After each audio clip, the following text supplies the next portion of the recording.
बहुत समय पहले की बात है। चंदनपुर का राजा बड़ा प्रतापी था। दूर दूर तक उसकी समृद्धि की चर्चा होती थी। उसके महल में हर एक सुख सुविधा वस्तु उपलब्ध थी, पर फिर भी अंदर से उसका मन अशांत रहता था। उसने कई ज्योतिषियों और पंडितों से इसका कारण जानना चाहा। राजा बहुत से विद्वानों से मिला। किसी ने कोई अंगूठी पहनाई तो किसी ने यज्ञ कराए, पर फिर भी राजा का दुख दूर नहीं हुआ। उसे शांति नहीं मिली। एक दिन भेष बदलकर राजा अपने राज्य की सैर पर निकला।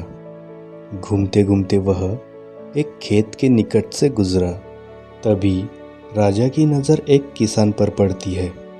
किसान ने फटे पुराने वस्त्र धारण कर रखे थे और वह पेड़ के छांव में बैठकर भोजन कर रहा था। किसान के वस्त्र देखकर राजा के मन में ख्याल आया कि वह किसान को कुछ स्वर्ण मुद्राएं दे दे, ताकि उसके जीवन में कुछ खुशियां आ पाए। राजा किसान के सामने जाकर बोले, मैं एक राहगीर हूँ। मुझे तुम्हारे खेत पर ये 4 स्वर्ण मुद्राएं गिरी हुई मिली। क्योंकि यह खेत तुम्हारा है, इसलिए ये मुद्राएं तुम ही रख लो।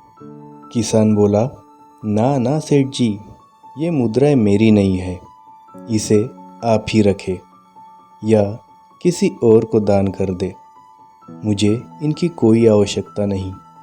किसान की यह प्रतिक्रिया राजा को बड़ी अजीब लगी। वह बोला, धन की आवश्यकता किसे नहीं होती, भला आप लक्ष्मी को ना कैसे कर सकते हैं। किसान बोला, सेठ जी, मैं रोज 4 आने कमा लेता हूँ और उतने में ही प्रसन्न रहता हूँ। राजा ने आश्चर्य होकर पूछा, क्या आप सिर्फ 4 आने ही कमाते हैं और इतने में ही प्रसन्न रहते हैं? यह कैसे संभव है? किसान बोला, सेठ जी, प्रसन्नता इस बात पर निर्भर नहीं करती कि आप कितना कमाते हैं या आपके पास कितना धन है। प्रसन्नता उस धन के प्रयोग पर निर्भर करती है। राजा ने किसान से प्रश्न किया, तो तुम इन 4 आने का क्या क्या कर लेते हो? किसान भी बेकार की बहस में नहीं पड़ना चाहता था।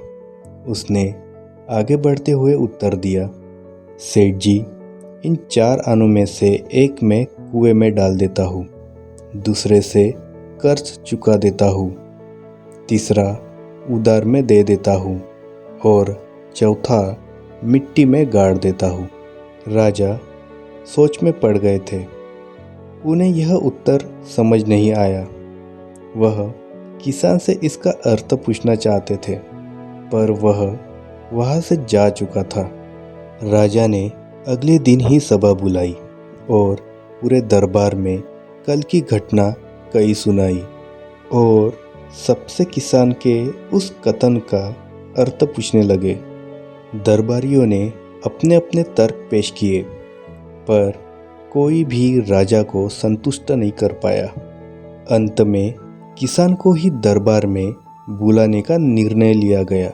बहुत खोजबीन के बाद किसान मिला और उसे अगले दिन की सभा में प्रस्तुत होने का निर्देश दिया गया। राजा ने किसान को उस दिन अपने भेष बदलकर राज्य भ्रमण के बारे में बताया और सम्मानपूर्वक किसान को दरबार में बिठाया। राजा किसान से बोले, मैं तुम्हारे उत्तर से प्रभावित हूँ और तुम्हारे 4 आने का हिसाब जानना चाहता हूँ। तो बताओ, तुम अपने कमाई के 4 आने किस तरह खर्च करते हो, जो तुम इतना प्रसन्न और संतुष्ट रह पाते हो? किसान ने राजा से कहा, हुजूर, जैसे कि मैंने बताया था, मैं एक आना कुएं में डाल देता हूँ, यानी अपने परिवार के भरण पोषण में लगा देता हूँ। दूसरे से मैं कर्ज चुकाता हूँ, यानी इसे मैं अपने वृद्ध माँ बाप की सेवा में लगा देता हूँ। तीसरा, मैं उधार दे देता हूँ, यानी अपने बच्चों की शिक्षा दीक्षा में लगा देता हूँ। और चौथा, मैं मिट्टी में गाड़ देता हूँ, यानी मैं एक पैसे की बचत कर लेता हूँ ताकि समय आने पर मुझे किसी से मांगना ना पड़े। और मैं इसे धार्मिक, सामाजिक या अन्य आवश्यक कार्यों में लगा सकूं। राजा को अब किसान की यह बातें समझ आ चुकी थी। राजा की समस्याओं का समाधान हो चुका था। वह जान चुका था कि यदि उसे प्रसन्न या संतुष्ट रहना है तो उसे भी अपने अर्जित किए धन का सही सही उपयोग करना होगा। दोस्तों, अगर ये आपको कहानी पसंद आई हो और आगे भी आपको ऐसी ही कहानियाँ सुननी हो तो हमें लाइक एंड सब्सक्राइब ज़रूर करें। धन्यवाद।